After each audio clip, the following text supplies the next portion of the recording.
got some time to work on the truck, so we're going to continue the teardown process. It's early.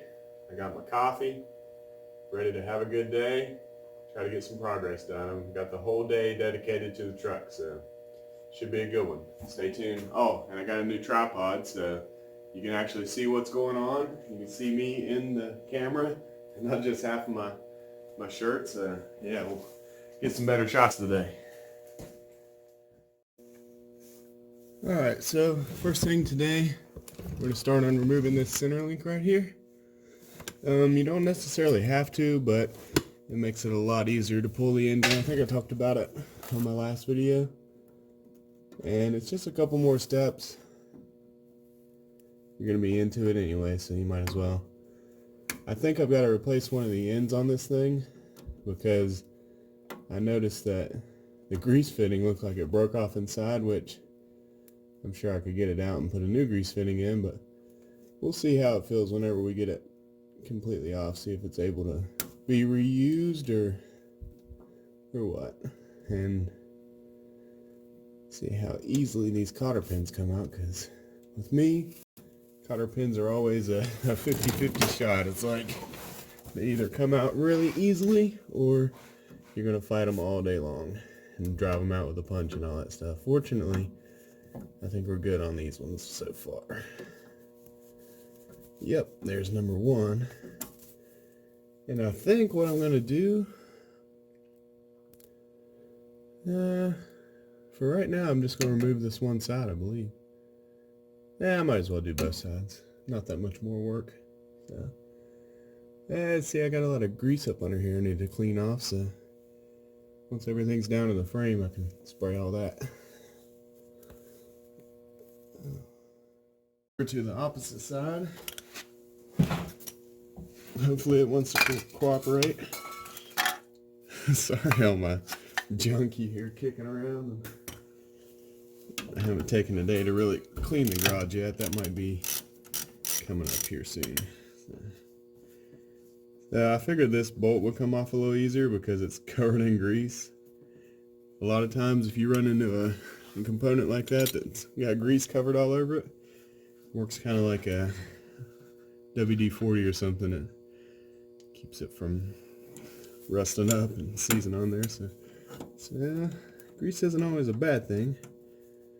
I just need to figure out where it's coming from. I think it looks like the boot on this arm here is probably leaking, so whenever it was greased in the past, I think the grease just kind of came out from the sides and covered everything around it.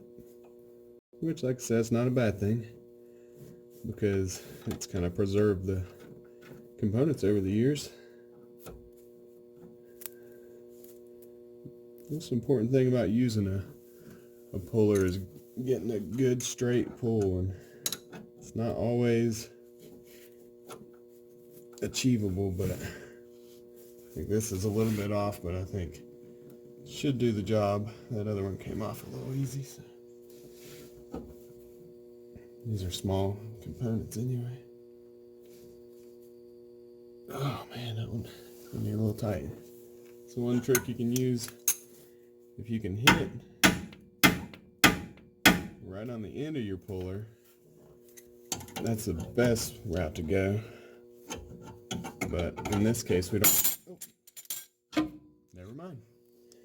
I was going to say in this case we didn't have a lot of room to hit on the end of the puller, but okay, so let's pull this little guy up and out of here. Yeah, there we go. Cool. So that is the center link out.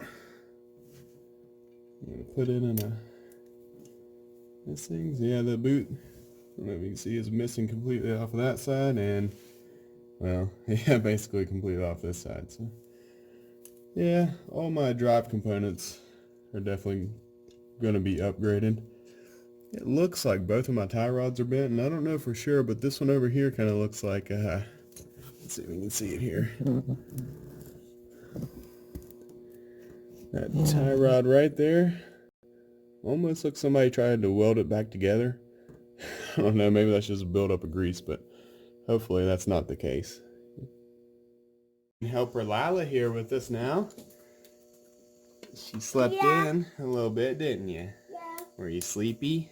Yeah, She was so sleepy.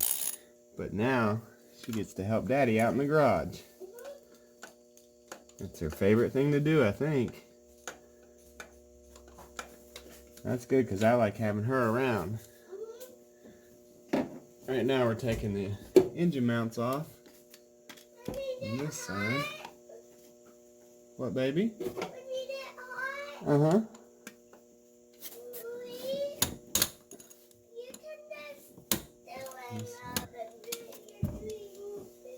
Oh, okay, I can do that. This ratchet's not a very good one, sis. I gotta find a better one.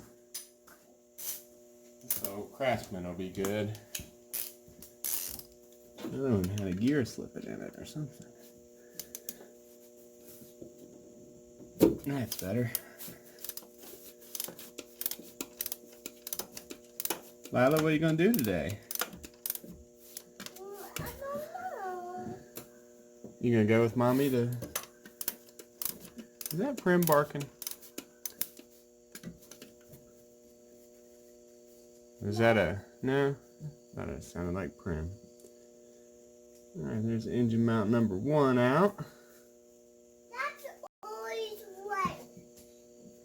The same line. Oh yeah, it is, isn't it? Number 1 is out. Alright, so this other bolt is tucked in right here. Kind of hard to get to, and even harder to see. I knew it was going to be tight. The other one is easy to get to. Yeah, it's over here. If you just want to shine it right at my hand, that'd be perfect. You got it? Okay. Oh my goodness. Okay. There we go. Now it's moving. Oh. That's what we like to see, isn't it, Lila? Hey, where's my chewy bar? Oh, I'll take you one. No, that's okay, baby. Daddy's just picking. Daddy's got to go up and get another cup of coffee soon anyway. Okay. Come on. Arms are just blocking the camera there. You're hot? Yeah. Why don't you go ahead and take your jacket off? It was chilly this morning. Okay. Okay. Alright, engine mounts are out. Yeah, it's chilly. Hot with the jacket on, but chilly when you take it off, huh? Alright, we're gonna go ahead and pull these exhaust manifold bolts. I was worried about them being seized on there, because anytime you have a bolt around a ton of heat like this, it tends to get a little hairy, but I went ahead and broke them loose. Oh, tight spot under here. There we go. Let me see this a little better. I went ahead and broke them loose before I started recording. That way, there we go. We'll sort of turn out, but hopefully you can see a little bit better. There's 3 bolts that hold this manifold on, at least. I hope there's only 3. There might be a hidden one on the back there, but I don't think so. That one's still pretty tight.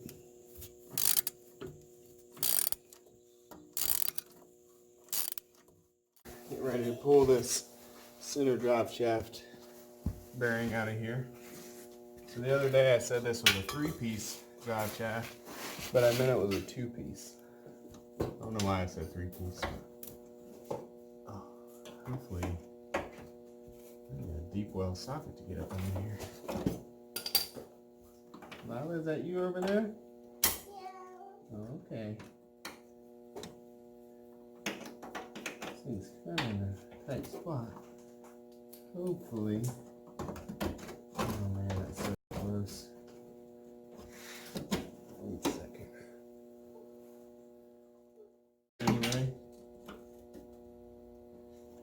it's kind of one of those situations where I a deep well won't fit, and the shallow well is just a little bit too short, so just having to take it nice and easy. But it's coming now, so.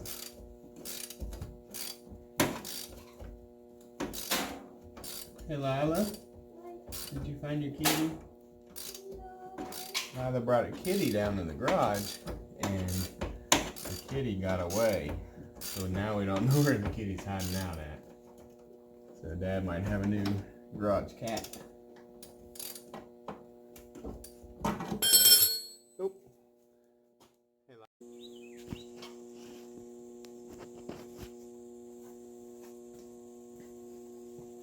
alright, so the rear drive shaft is disconnected and pulled out.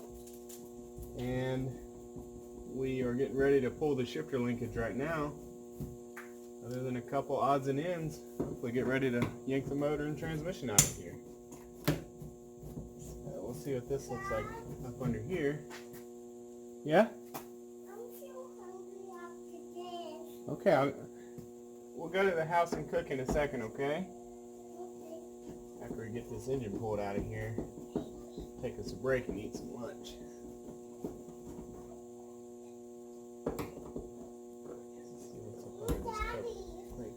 Yeah?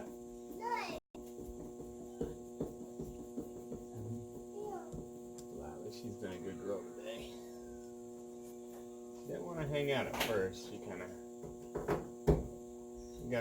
got tired pretty quick, and we got her lead pad for her so she'd have something to watch. It's fun at first to hang out for her, but she gets bored really quick. So, but luckily today's pretty nice and warm up a little bit. She can go play on her swing set and jump on the trampoline a little bit. Yeah, I was thinking about that whenever I put the swing set right next to the garage. That way she can play while Daddy's right here working. Worked out good for both of us. Okay.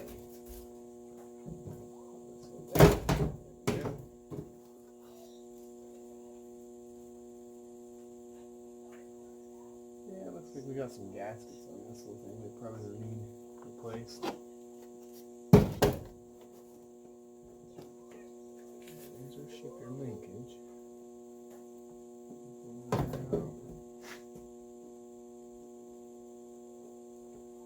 I'm gonna grab a set of pliers here.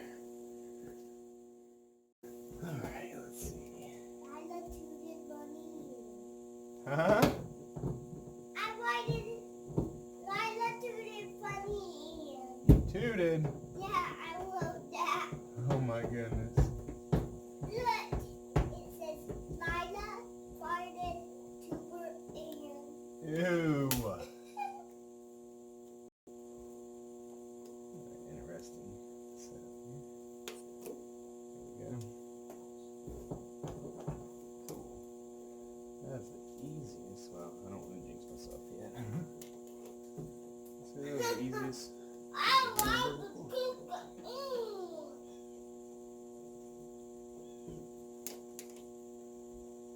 Yeah, spoke too soon.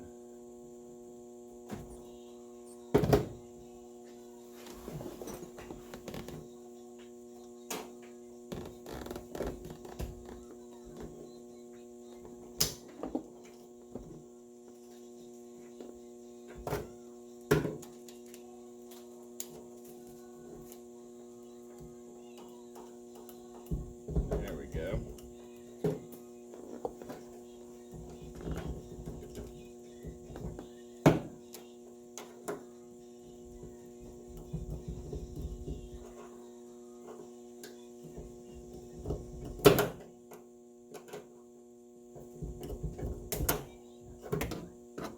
Alright, cool. Yeah, that just slides down in there. Cool. Shifter linkage is out. Put that pin back in there. Lose it.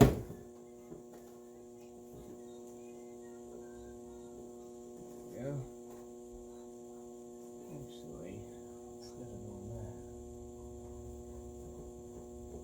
Oh man. There we go. We'll put it over here so I don't lose it. Clean that up later. Cool. this engine out. Alright, so we're basically ready to start yanking this engine out of here.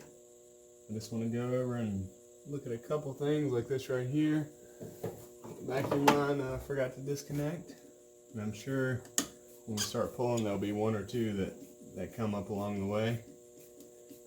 But best I can tell, yeah, should be about the last one we got to pull off here. So hopefully that wood comes right out. And my ignition coil right there. I don't know that this motor's ever been out of this truck before. It's hard to say. Doesn't really look like it. You know, sometimes you can tell by looking around the valve cover and head gaskets and stuff. The bolts look like, you know, somebody's been into them, but this truck really doesn't look like that. But there's no way to really tell that for sure unless you knew the individual that owned it and could talk to him and see a vehicle this old. This could be a different engine. This could be a replaced motor or something like that. But, oh man, that's on there good. Okay, cool. Now we're going to tuck in our speedometer cable, our throttle linkage right there. There's a couple things I unhooked that I didn't show on the video. Your speedometer runs up in the side of the transmission. You want to make sure to get that unplugged. And there's something else. Got the shifter, speedometer. Oh, your slave cylinder for your clutch. Make sure you unbolt that from the side of the transmission. Alright, let's see what happens here.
Two people, but as you can see, be done with one. Oh my goodness. That engine, the shoe hidden, shoehorned in there perfectly. Oh, it's a boy. His name's Donnie. Oh my goodness. Alright, let's get this bad boy on our fancy engine transmission stand over here.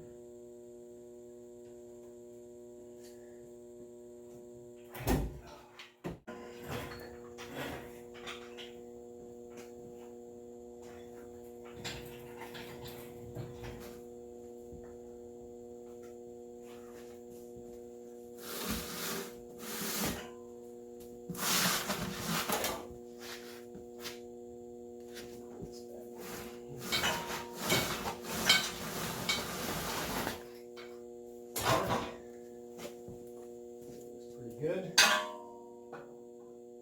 here's what you gotta do. Jack loose. Real kind of slow like. You gotta catch it real fast again. That's if you have one person. Two people, somebody else can run the jack. Oh yeah, look at that. Best engine stand in the world right there. A couple of old tires. They kind of protect it. Alright. And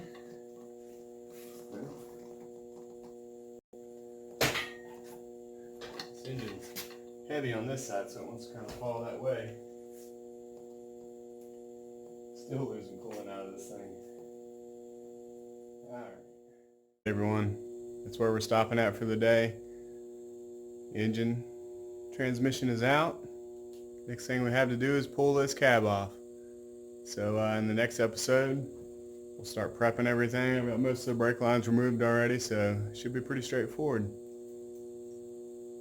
Actually, might have one more thing for you guys today. Check this out.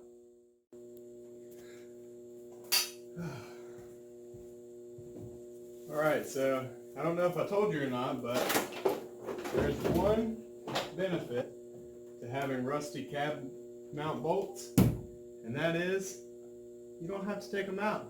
They're already done for you.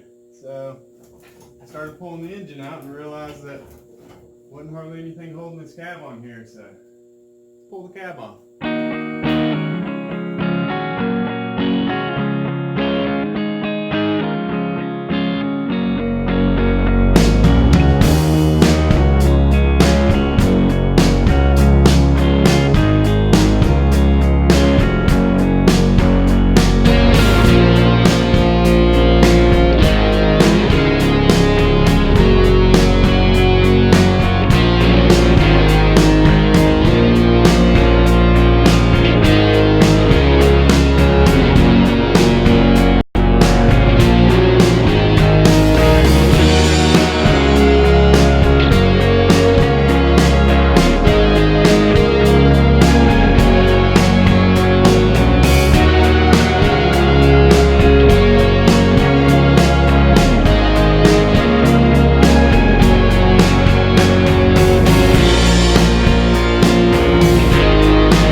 Feels good to sit down.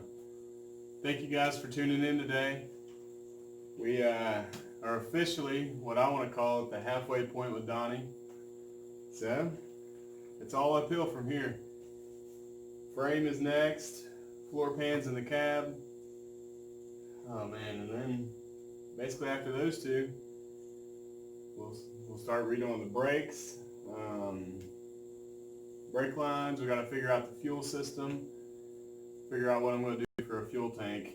I'm still not 100% decided on that right now because